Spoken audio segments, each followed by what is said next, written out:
আসসালামু আলাইকুম। আমি ডক্টর রেবেকা সুলতানা। আমি চর্মরোগ বিশেষজ্ঞ। বর্তমানে অ্যাসোসিয়েট প্রফেসর ও বিভাগীয় প্রধান হিসেবে কর্নেল মালিক মেডিকেল কলেজে কর্মরত আছি। আজকাল হঠাৎ করে বৃষ্টি হচ্ছে।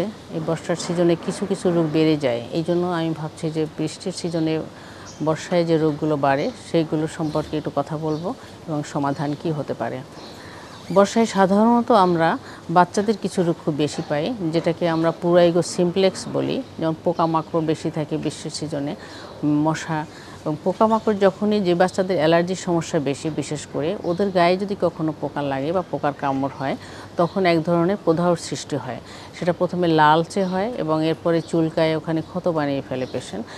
বাচ্চাদের সাধারণত এক্সপোজ পার্টে বেশি হয়, হাত পা এগুলোতে বেশি দেখা যায়, গায়ে কম থাকে এবং প্রচণ্ড চুলকায়। আর এটা 2-1 দিনের মধ্যেই ছড়িয়ে যায়। এই রোগটা আমরা খুব বেশি পাচ্ছি। বৃষ্টির সিজনেও ফাঙ্গাল ইনফেকশনটা আমরা বেশি পাই। বৃষ্টির সিজনে টিনিয়া ভার্সিকুলার পাই এবং বৃষ্টির সিজনে যেই রোগগুলো পাই এগুলোকে সাধারণত ছত্রাকও এই সিজনে একটু বেশি হয়।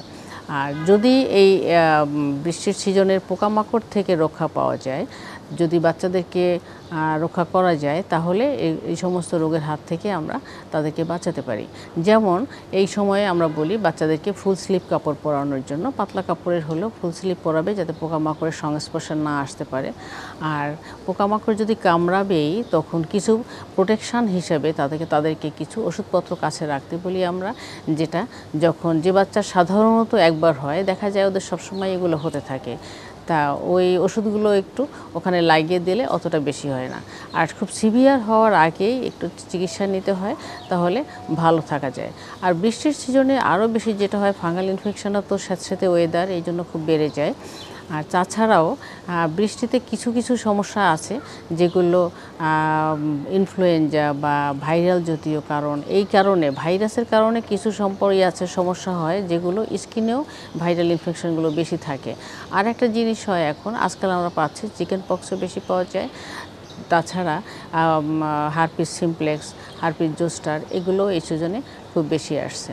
তাই এই জন্য আমি বলবো, শীতের দিনে সবচেয়ে বেশি প্রোটেকশন যেটা, ভেজা কাপড়ে বেশিক্ষণ থাকা উচিত নয়।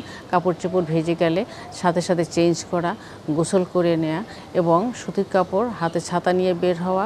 বাইরে বের হলে অবশ্যই ছাতা এবং যা স্পঞ্জ করার জন্য টিস্যু হোক বা রুমাল হোক, এগুলো কাছে রাখা উচিত। যদি বৃষ্টিতে আমরা কোনো প্রোগ্রাম করি, সেখানে এগুলো নিয়ে বের হতে হয়। আর এছাড়া প্রোটেকশান হলো সবসময় prevention is better than cure. প্রোটেকশানে থাকলে আমরা সব যে কোনোভাবেই যে কোনো দিক থেকে আমরা রক্ষা পেতে পারি।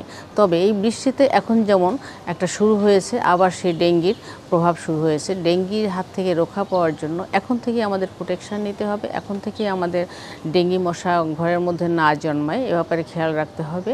আর মশারি খাটাতে হবে এবং বাচ্চাদেরকে বিশেষ করে প্রোটেকশানে রাখতে হবে, আর যাতে করে ডেঙ্গির হাত থেকে আমরা রক্ষা পেতে পারি। সবাই ভালো থাকুন, সুস্থ থাকুন। আল্লাহ হাফেজ।